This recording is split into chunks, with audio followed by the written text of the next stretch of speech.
23. The Most Exciting Night. If only we can creep up the slippery slip that runs round and round the middle of the trunk and get to Moonface's at the top, we shall be able to help him, said Joe, feeling for the trapdoor. I wonder why Moonface didn't slip down himself, said Bessie. Oh, he'd think that there would be plenty of red goblins at the bottom of the tree ready to catch him when he flew out of the trapdoor, said Joe, but I don't believe they know about this slide. He found the trapdoor and swung it open. Hold it open for me whilst I climb in, he said. Bessie held it, and Joe climbed up. But dear me, it was most terribly slippery. He simply couldn't imagine to get up the slippery slip at all. As fast as he climbed up the little way, he slid down again, and he groaned. This is awful. We can never get up this way. I shall keep slipping down all the time. Let me try, said Bessie eagerly. So Joe slid out of the trapdoor, and Bessie crept in. But it was the same for her as it was for Joe. The slide was far too steep and slippery to be climbed. Oh, this really is too bad, said Bessie with tears in her eyes. Whoosh, whoosh, said the trees nearby. Bessie ran to one and put her arms around her trunk and pressed her left ear to it, and she listened. Tell the squirrel to go up, whispered the leaves. Tell the squirrel to go. Red Squirrel, you go up, said Bessie at once. Can you manage, do you think? Yes, said the squirrel. I have claws on my feet to hold with, and I am used to climbing. But what's the use of me going? I'm not clever enough to make plans with Moonface. Whoosh, whoosh, whoosh, said the trees. Joe pressed his ear to one. The squirrel can throw a rope down the slippery slip, whispered the tree. Of course, said Joe in delight. Why didn't I think of that? Tell us, said the girls, and Joe told them. The squirrel must climb up the slide to the top, and he must ask Moonface for the rope that is let down for the cushions. But instead of letting it down through the branches of the tree, he must let it down through the slide inside. Then we can climb, hang on, and be pulled up. Oh, that's a really good idea, said Bessie and Fanny as they squeaked for joy. Shh, said Joe as he heard a shout from the goblin up the tree. We don't want them to guess what we're doing. The goblins are coming down, whispered Fanny in alarm. I can hear them. What shall we do? We'd better get inside the trap door and sit at the bottom of the slippery slip, as quiet as mice, whispered Joe. Go in first, Squirrel, and climb up. You know what to do.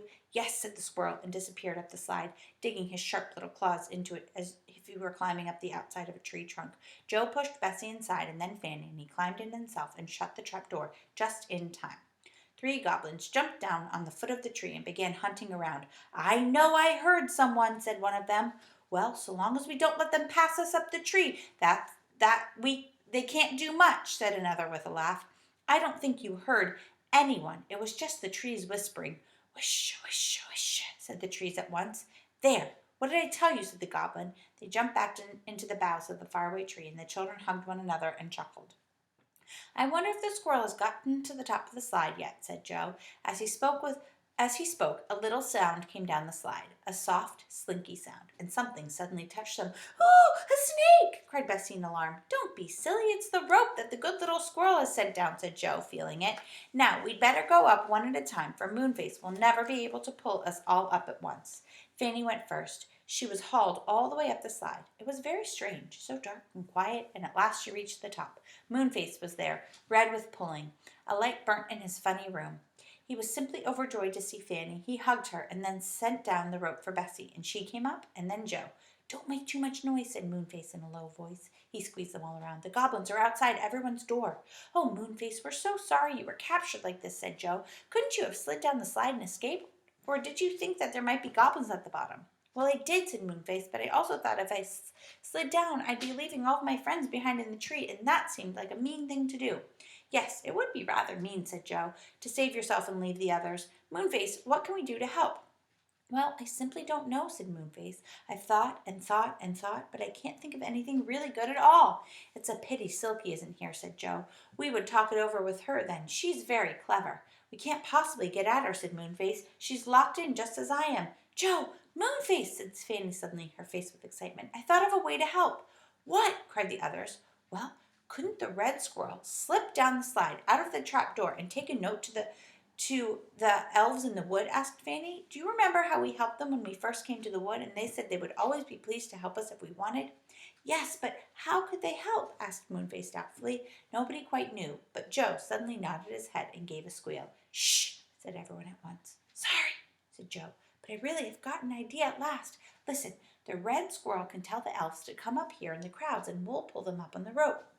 Then Moonface can shout out to the goblins outside, and he'll tell them the magic spells they want to know, and when they open the door, the elves and ourselves can all pour out and defeat the goblins." "That's a splendid idea," said Moonface, looking at Joe in admiration. "Simply wonderful," said the girls. Joe was pleased. "And we'll unlock everyone's doors, and they can all join us," he said. "My word, this is going to be exciting. Can you see how dreadfully angry the angry pixie will be, and Mr. What's-his-name? My goodness, they'll go for the red goblins like wildcats." Everyone chuckled. The red squirrel touched Joe's knee. "Will you give me that note then?" he said. "I know where Mr. Whiskers lives, and I will take the letter to him and let him call all the elves together." Joe took out his pencil and wrote it out on Moonface's paper. He folded it and gave it to the red squirrel, who folded it even smaller and tucked it inside his cheek. "That's in case I'm caught by the goblins," he said. They'll never think of looking for a note inside my cheek." He sat on his bushy tail, gave himself a push, and set off down the slippery slip at a tremendous pace. Fanny giggled. "His tail is a cushion," she said. "Isn't he darling? I do hope he'll find Mr. Whiskers all right." "Well, we better just sit down quietly and wait," said Moonface. "I don't want the goblins opening my door and seeing you all here. They'll know we've got a plan." We brought you the tea you didn't eat this afternoon," said Bessie, as she undid the bag. "Here are some radish sandwiches, some buns, and some toffee." "We'll all have some," said Moonface, and he got some pop biscuits too.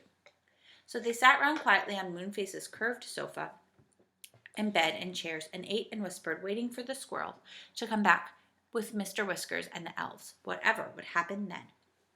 Chapter 24. The Red Goblin Gets a Shock.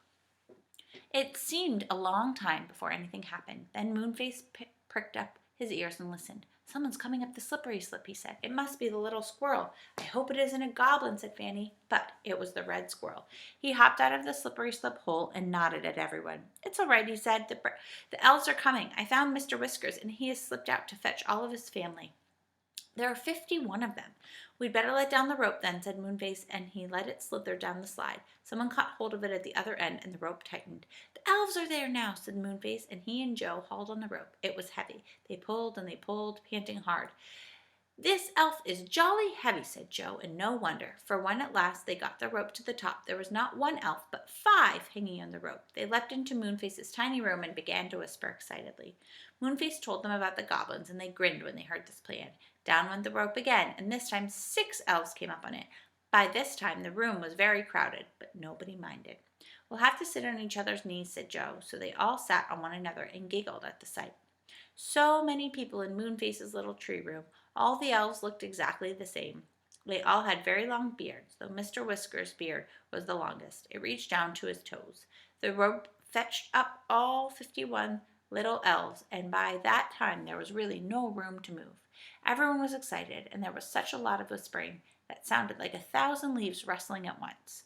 "Now I'm going to bang on the inside of my door and tell the goblins I will let them know the magic spell they want," said Moonface. "As soon as they open the door, you must all pour out and either push them down the tree or take them prisoner." "Say, I've thought of a good idea," said Joe suddenly. "Let's push them all into this room of Moonface's and send someone down the tree to bolt the trap door. Then when they slide down, thinking to escape, they'll all be nicely boxed up in the slide until we open the trap door and let them out. Then we can take them one by one and tie them up." "That's a good idea," said Mr. Whiskers. "2 elves had better go up the ladder that leads to the clouds to stop any goblins trying to escape that way, and 6 of us had better slide down to the foot to stop them from escaping into the wood." 6 of the elves at once took the cushions and slid down the slippery slip. They shot out of the trap door and bolted it on the outside. They surrounded the foot of the tree, ready to prevent any goblins from escaping. The rest of them waited for Moonface to speak to the goblins outside. They were all tremendously excited. Moonface banged on the inside of his door. A goblin outside shouted to him. "Stop that noise! Let me out!" yelled Moonface. "Not so you tell us all the magic spells you know," said the goblin. "I know a spell that will turn people into kings and queens," shouted Moonface. "Tell us it then," said Goblin at once. "We'll open my door," said Moonface. There came a sound of a key turning in a padlock, and then Moonface's door was opened. At once, the whole crowd of elves poured out like a stream of water. Joe, Bessie, and Fanny went with them, and when the goblins saw the crowd, they gave a yell and leapt down the tree to warn their friends. 2 elves leapt up to the ladder and sat there to prevent any goblins from escaping to the land above. Joe, Moonface, Bessie, and Fanny quickly climbed down the tree to let all the people locked in their homes out. How glad everyone was that Mrs. Washlot was very angry at being locked in. "I'll teach those goblins to lock me in," she shouted, and the old dame picked up her wash tub and began to throw water over all the goblins climbing about the tree. What a shock for them! Joe couldn't help laughing.